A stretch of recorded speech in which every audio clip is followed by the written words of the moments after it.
கிறிஸ்துவுக்குள் பிரியமான வேத ஆராய்ச்சி நேயர்களே, இப்பொழுது நாம் ஆதியாகமம் 33ஆம் அதிகாரத்தை சிந்திக்கப் போகிறோம். ஏசாவும் யாக்கோபும் ஒருவரை ஒருவர் சந்திப்பதை குறித்து இந்த பகுதியிலே வாசிக்கிறோம். கடந்த அதிகாரத்திலே யாக்கோபின் வாழ்க்கையிலேயே ஒரு உன்னதமான நிலையை நாம் அறிந்தோம். அந்த இரவிலே ஒரு புருஷன் அவனோடு போராடினான். ஆனால் அன்று இரவிலே யாக்கோபு போராடவில்லை. ஏனென்றால் அவனுக்கு பின்னாலே லாபான் இருக்கிறான். முன்னாலே அவனை சந்திக்கும்படியாக ஏசா வந்து கொண்டிருக்கிறான். கடைசியாக 2 பேரை பார்க்கும் பொழுதும் 2 பேரும் அவன் மேலே கோபத்தோடு மூர்க்கமாயிருந்தார்கள். இப்பொழுது யாரையும் நம்பி யாக்கோபு போக விரும்பவில்லை. எனவே அந்த புருஷன் இவனோடு போராடும்படியாக வருகிறான். இயேசு கிறிஸ்து மனிதனாக இந்த உலகத்திலே தோன்றும் முன்னதாக இவ்வாறு யாக்கோபுக்கு தோன்றியிருக்கிறார். யாக்கோபு அவரை சந்தித்து போராடினான். இறுதியாக தொடை சந்தை அவர் தொட்டார். தன்னோடு போராடுவது யார் என்பதை அறிந்த யாக்கோபு அவரை பற்றி பிடித்து கொண்டு ஆசீர்வாதத்தை பெற்றுக்கொள்கிறான். இந்த நேரம் முதல் யாக்கோபின் வாழ்க்கையிலே ஒரு மாற்றத்தை நாம் காணப்போகிறோம். இந்த அதிகாரத்தை நாம் படிக்கும் பொழுது புதிய ஒரு மனிதனை நாம் சந்திக்கிறோமோ என்று நமக்கு எண்ண தோன்றும். ஆம் பிரியமானவர்களே, யாக்கோபு என்ற இஸ்ரவேல் இப்பொழுது ஒரு புதிய மனிதன்தான். பாருங்கள், ஆதியாகமம் 33ஆம் அதிகாரம் 1ஆம் வசனம். யாக்கோபு தன் கண்களை ஏறெடுத்து, இதோ ஏசாவும் அவனோடே கூட 400 மனிதரும் வருகிறதைக் கண்டு பிள்ளைகளை லேயாளிடத்திலும் ராகேலிடத்திலும் 2 பணிவிடைக்காரிகளிடத்திலும் வெவ்வேறாக பிரித்து வைத்து. இப்பொழுது அவன் செய்வது என்ன? தன்னுடைய குடும்பத்தை எப்படியாவது பாதுகாத்து விட வேண்டும் என்று எல்லாரையும் தனித்தனியாக பிரித்து வைக்கிறான். 2ஆம் 3ஆம் வசனங்கள் பாருங்கள். பணிவிடைக்காரிகளையும் அவர்கள் பிள்ளைகளையும் முதலிலும், லேயாளையும் அவள் பிள்ளைகளையும் இடையிலும், ராகேலையும் யோசேப்பையும் கடையிலும் நிறுத்தி தான் அவர்களுக்கு முன்னாக நடந்து போய் 7 விசை தரை மட்டும் குனிந்து வணங்கி தன் சகோதரன் கிட்ட சேர்ந்தான். அருமையானவர்களே, யாக்கோபு தன் சகோதரனாகிய ஏசாவை சந்திக்கும் நிகழ்ச்சியை ஒரு படமாக எடுத்திருப்பார்கள் என்றால் நன்றாக இருந்திருக்கும் இல்லையா? 1 மைல் தூரத்திற்கு அப்பால் இருக்கும் பொழுதே அவன் குனிந்து குனிந்து வணங்க ஆரம்பித்திருப்பான். தலையிலே தலைப்பாகை கட்டி கொண்டு வந்திருப்பான் என்றால் அதையெல்லாம் எடுத்து இடுப்பிலே கட்டி கொண்டு இருந்திருப்பான். ஏன்? ஏசா 400 மனிதர்களோட வருகிறான். அவன் நண்பனாக வருகிறானா எதிரியாக வருகிறானா என்பது தெரியாது. வசனம் 4 பாருங்கள். அப்பொழுது ஏசா எதிர்கொண்டு ஓடி வந்து அவனை தழுவி அவன் கழுத்தை கட்டி கொண்டு அவனை முத்தம் செய்தான். இருவரும் அழுதார்கள். 2 பேரும் இரட்டை பிள்ளைகள், சகோதரர்கள். யாக்கோபை கொலை செய்ய வேண்டும் என்றிருந்த ஏசாவும் இப்பொழுது தேவனால் தொடப்பட்டவனாக மனம் மாறி அன்போடு சகோதரனை சந்திக்கிறான். தொடர்ந்து 5 முதல் 7 வசனங்களை பாருங்கள். அவன் தன் கண்களை ஏறெடுத்து ஸ்திரீகளையும் பிள்ளைகளையும் கண்டு, உன்னோடு இருக்கிற இவர்கள் யார் என்றான். அதற்கு அவன், தேவன் உமது அடியானுக்கு அருளின பிள்ளைகள் என்றான். அப்பொழுது பணிவிடைக்காரிகளும் அவர்கள் பிள்ளைகளும் சேர்ந்து வந்து வணங்கினார்கள். லேயாளும் அவள் பிள்ளைகளும் சேர்ந்து வந்து வணங்கினார்கள். பின்பு யோசேப்பும் ராகேலும் சேர்ந்து வந்து வணங்கினார்கள். இப்பொழுது யாக்கோபு தனது குடும்பத்தை ஒவ்வொருவராக அறிமுகப்படுத்துகிறான். வசனம் 8 பாருங்கள். அப்பொழுது அவன், எனக்கு எதிர்கொண்டு வந்த அந்த மந்தையெல்லாம் என்னத்துக்கு என்றான். அதற்கு அவன், என் ஆண்டவனுடைய கண்களில் எனக்கு தயவு கிடைக்கிறதற்கு என்றான். அருமையானவர்களே, கவனித்தீர்களா? இப்பொழுது அவன் தன்னுடைய உள்ளத்தில் உள்ளதை உள்ளபடி சொல்லுகிறான். உள்ளத்திலே ஒன்று வைத்துக்கொண்டு வாயிலே ஒன்று பேசவில்லை. தனக்கு ஏசாவின் தயவு வேண்டுமென்று தான் அனுப்பி வைத்த வெகுமதிகளை குறித்து அப்படியே சொல்கிறான். அது வேலை செய்தது என்றும் நினைக்கிறான். ஆனால் உண்மையாகவே அது வேலை செய்யவில்லை. காரணம் என்ன தெரியுமா? ஏசா என்ன சொல்கிறான் பாருங்கள். அதற்கு ஏசா, என் சகோதரனே, எனக்கு போதுமானதுண்டு, உன்னுடையது உனக்கு இருக்கட்டும் என்றான். யாக்கோபே, இதையெல்லாம் நீ எனக்கு அனுப்ப தேவையில்லை, எனக்கு ஏற்கனவே தேவையானது இருக்கிறது என்று கூறிவிடுகிறான். வசனங்கள் 10, 11. அதற்கு யாக்கோபு, அப்படியல்ல, உம்முடைய கண்களில் எனக்கு தயவு கிடைத்ததேயானால் என் வெகுமதியை என் கையில் இருந்து ஏற்றுக்கொள்ளும். நீர் என் மேல் பிரியமானீர். நான் உம்முடைய முகத்தை கண்டது தேவனுடைய முகத்தை கண்டது போல இருக்கிறது. தேவன் எனக்கு அனுக்கிரகம் செய்திருக்கிறார். வேண்டியதெல்லாம் எனக்கு உண்டு. ஆகையால் உமக்கு கொண்டு வரப்பட்ட என் காணிக்கையை ஏற்றுக்கொள்ளும் என்று சொல்லி அவனை வருந்தி கேட்டுக்கொண்டான். அப்பொழுது அவன் அதை ஏற்றுக்கொண்டான். இந்த சம்பவத்தை வாசிக்கும் பொழுது உங்களிலே எத்தனை பேர் சிரித்தீர்களோ எனக்கு தெரியாது, உண்மையாகவே எனக்கு அதிக சிரிப்பு வந்தது. இந்த நேரம் வரை ஒவ்வொருவரும் மற்றவர்களுடையதை எப்படியாவது எடுத்துக்கொள்ள வேண்டும் என்று எண்ணிக்கொண்டிருந்தார்கள். குறிப்பாக யாக்கோபை பொறுத்தமட்டிலேயும் அது மிக உண்மை. இப்பொழுது யாக்கோபு ஒரு புதிய மனிதனாக செயல்படுகிறான். தனது சகோதரனாகிய ஏசா தான் கொடுக்கும் வெகுமதிகளை ஏற்றுக்கொள்ள வேண்டும் என்று கட்டாயப்படுத்துகிறான். எனக்கு ஏற்கனவே நிறைய இருக்கிறது, வேண்டாம் என்று சொன்னாலும் என் காணிக்கையையும் ஏற்றுக்கொள்ள வேண்டும் என்று சொல்லி வருந்தி கேட்டுக்கொள்கிறான். அருமையானவர்களே, இப்பொழுது நம்புகிறீர்களா? யாக்கோபினுடைய வாழ்க்கையிலே ஏதோ நடைபெற்றிருக்கிறது. இந்த இடத்திலே யாக்கோபினுடைய வாழ்க்கை புதிய ஏற்பாட்டில் உள்ள சகேவை நமக்கு நினைவுபடுத்துகிறது இல்லையா? ஆண்டவராய் இயேசு கிறிஸ்து அவனை மரத்திலிருந்து இறங்கி வரும்படியாக அழைத்து அவனுடைய வீட்டிற்கு நேராக அவனோடு தங்கச் செல்லும்படியாய் நடந்து போய்க் கொண்டிருக்கும் பொழுதே சகேவினுடைய உள்ளத்திலே ஏதோ நடைபெற்றது. அவன் மரத்திலே ஏறும்பொழுது எப்படிப்பட்ட மனிதனாக இருந்தானோ இப்பொழுது அப்படிப்பட்ட மனிதனாக இல்லை. மக்களுடைய பணத்தை திருடும் வரி வசூலிக்கும் அதிகாரியாக அவன் இப்பொழுது இல்லை. இப்பொழுது எல்லாவற்றையும் திரும்ப கொடுக்க நினைக்கிறான்.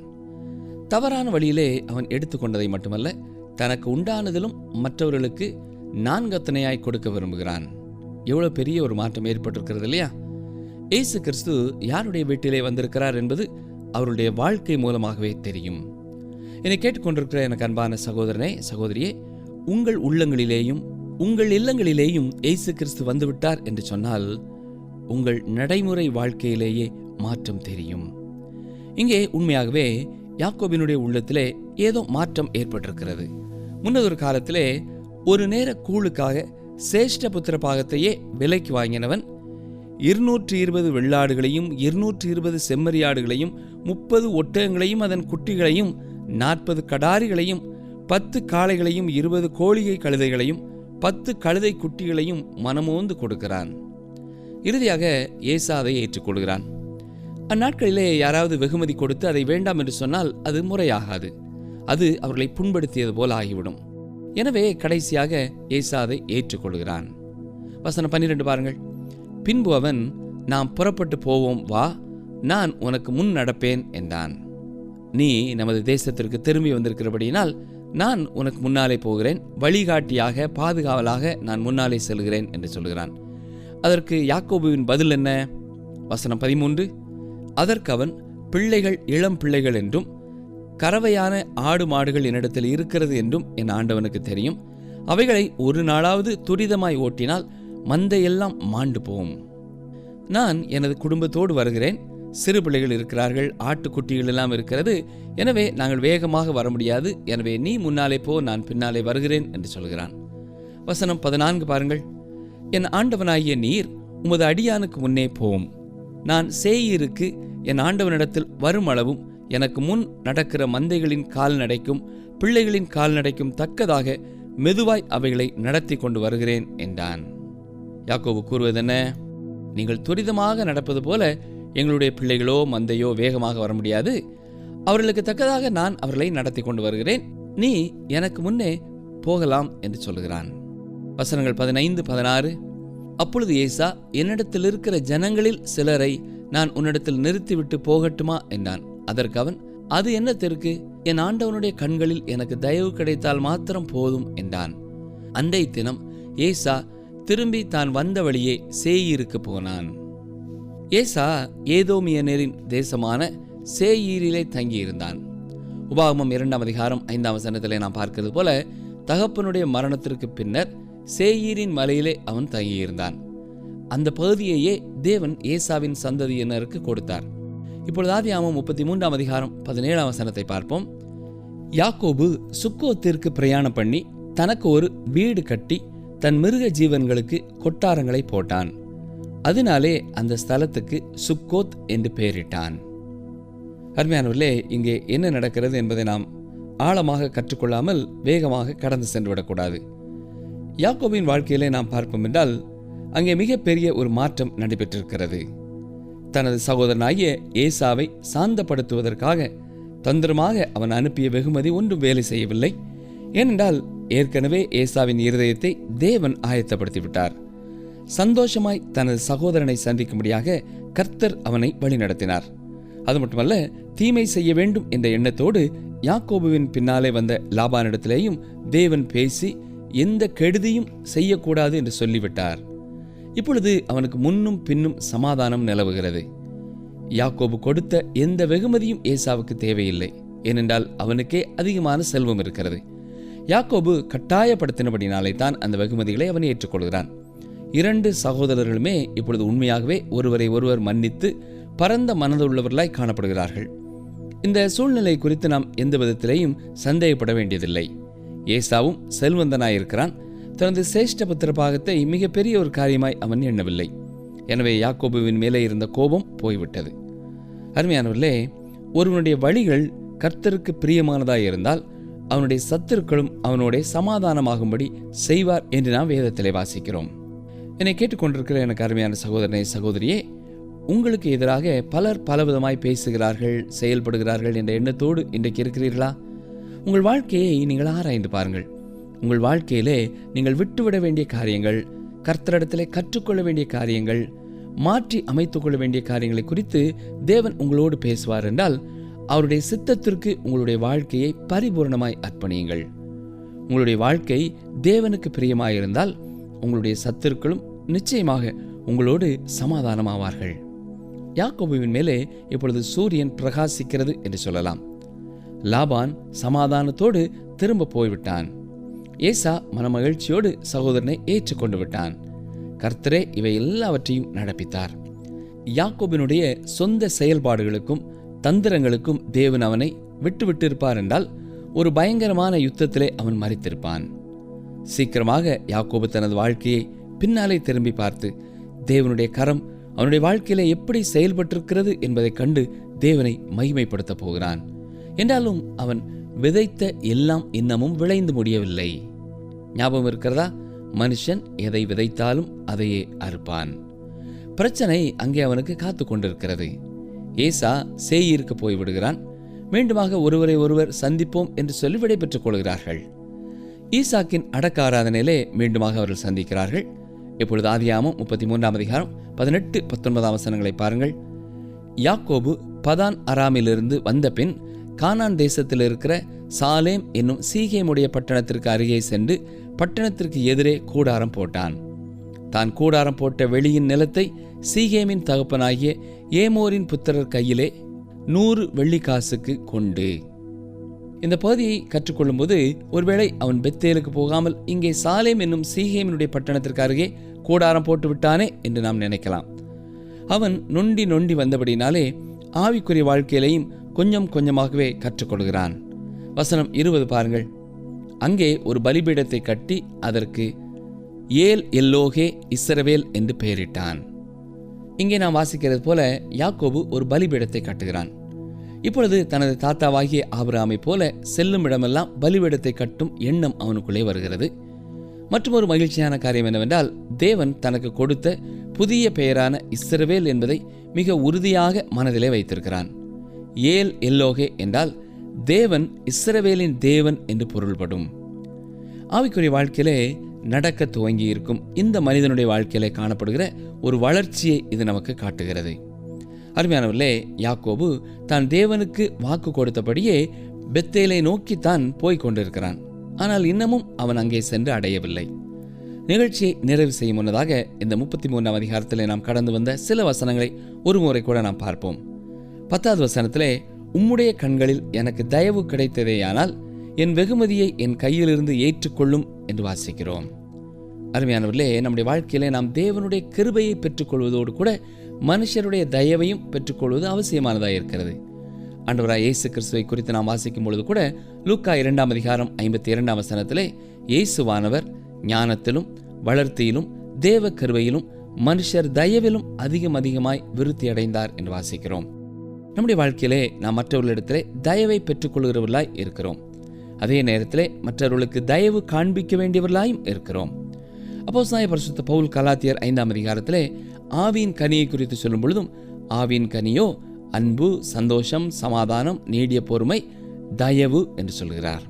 என்னை கேட்டுக்கொண்டிருக்கிற எனக்கு அருமையானவர்களே, நம்மை பார்க்கிறவர்கள், நம்மோடு பழகுகிறவர்கள், நம்மோடு இடைபடுகிறவர்கள், நமக்கு கீழே வேலை செய்கிறவர்கள் அல்லது நம்முடைய அதிகாரிகள் நம்முடைய வாழ்க்கையிலே நாம் தயவுள்ளவர்களாய் இருக்கிறோம் என்பதை கண்டுகொள்ள முடியுமா? நாம் பார்த்த இந்த வேத பகுதியிலே யாக்கோபுக்கு ஏசாவின் தயவு தேவையானதாக இருக்கிறது. 20 ஆண்டுகளுக்கு முன்னதாக என்னதான் ஒருவர் மேல் ஒருவர் பகையோடு பிரிந்து சென்றாலும் தேவனுடைய வார்த்தைக்கு கீழ்ப்படிந்து தேவன் யாக்கோபுக்கும் அவன் சந்ததிக்கும் கொடுப்பேன் என்று சொன்ன வாக்குத்தத்த பூமியை பெற்றுக்கொள்வதற்கு அங்கே கடந்து சென்ற பொழுது சகோதரனாய ஏசா தயவோடு யாக்கோபை ஏற்றுக்கொண்டதை குறித்து நாம் வாசிக்கிறோம். அருமையானவர்களே, யாக்கோபு அனுப்பிய வெகுமதியினாலே ஏசாவின் இருதயம் மாற்றப்பட்டு இருக்கிறது என்று யாக்கோபு நினைப்பான் என்றால் அவன் செய்வது தவறு. தேவனே ஏசாவினுடைய இருதயத்தை மாற்றி அமைத்து யாக்கோபுக்கு தயவு காட்டும்படியாய் செய்தார் என்று நாம் சொல்லலாம். ஏசாவையும் தேவன் ஆசீர்வதித்தார் என்று ஏசாவின் வார்த்தைகளிலேயே நாம் அறிந்து கொள்கிறோம். இரண்டாவதாக இந்த அதிகாரத்தில் நாம் நம்முடைய நினைவிலே ஆழமாய் வைக்க வேண்டிய மற்றொரு காரியம், நமக்கு விரோதமாய் யார் துரோகம் பண்ணியிருந்தாலும், நமக்குரியதை எடுத்துக்கொண்டவர்களாய் இருந்தாலும் அவர்களையும் மனமுவந்து நாம் மன்னிக்க கடமைப்பட்டிருக்கிறோம். சிலரை இந்த உலகத்திலே நாம் மன்னித்து விடுகிறோம், ஆனால் நாம் மறந்து போகிறதில்லை. மீண்டுமாக அவருடைய முகத்தை பார்க்கும் பொழுதோ, அவருடைய பெயரை வேறு யாராவது சொல்லும் பொழுதோ அவர்கள் செய்த துரோகம் திரும்ப திரும்ப நம்முடைய உள்ளத்திலே நினைவிற்கு வருகிறது. அது நம்மை வேதனைப்படுத்துகிறது. அப்படிப்பட்ட எண்ணங்களிலிருந்தும் நாம் விடுதலை பெற்றவர்களாய் வாழும் பொழுதே உண்மையாகவே நாம் அவர்களை மன்னித்திருக்கிறோம். உண்மையாகவே சமாதானம், சந்தோஷம் உள்ளவர்களாய் நாம் வாழ முடியும். என்னை கேட்டுக்கொண்டிருக்கிற அருமையான சகோதரனை, சகோதரியே, அப்படி யாரை குறித்த பாரமாவது இன்னும் நம்முடைய உள்ளத்திலே இருக்கும் என்றால் இந்த நாளில் தானே ஏசா தன்னை ஏமாற்றிய தன் சகோதரனை முழு இதயத்தோடு மன்னித்து விட்டது போல, அவனை அன்போடு வரவேற்றது போல நாமும் வரவேற்கத்தக்கதாக அவர்களை மன்னிக்க நாம் தீர்மானம் செய்வோமா? யாக்கோபுவும் தனது தாத்தாவாகிய ஆபிரகாமை போல தான் வசிப்பதற்கான இடத்தை கூட பணம் கொடுத்து வாங்குகிறான். எனக்கு அருமையான சகோதரனை, சகோதரியே, இந்த உலகத்திலே நாம் முக்கியமான பொறுப்புகளிலே செல்வ செழிப்பாய் இருந்தாலும் கூட மற்றவருடைய மதிப்பை பெற்ற ஒரு நிலைமையில இருக்கும் பொழுது நமக்கு பயன்படுத்துவதற்கென்று நாம் வாங்கும் காரியங்களையும் சரியான விலை கொடுத்து வாங்குவதே சிறந்தது. மற்றவருடைய பொருட்களையோ மற்றவருடைய இடத்தையோ அதற்கான விலைக்கிரயம் கொடுக்காமல் நாம் எடுத்துக்கொள்வது சரியான ஒரு காரியம் அல்ல. 17ஆம் வசனத்திலே நாம் வாசிக்கும் பொழுது முதலாவதாக யாக்கோபு தனக்கென்று ஒரு வீட்டை கட்டுவதை நாம் வாசிக்கிறோம். அது மட்டுமல்ல, வசனம் 19 தான் கூடாரம் போட்ட வெளியின் நிலத்தை சீகேமின் தகப்பனாகிய ஏமோரின் புத்திரர் கையிலே 100 வெள்ளிக்காசுக்கு கொண்டு என்று வாசிக்கிறோம். ஒருவேளை ஆலயம் கட்டுவதற்காக நாம் ஒரு இடத்தை வாங்கினாலும் கூட அதற்கான விலைக்கரையத்தையும் செலுத்துவதுதான் முறையான காரியம். இங்கே யாக்கோபும் தான் வாங்கிய நிலத்திலே கர்த்தருக்கு ஒரு பலிபீடத்தை கட்டி அவன் ஏல் எல்லோகே இஸ்ரவேல் என்று பெயரிட்டான்.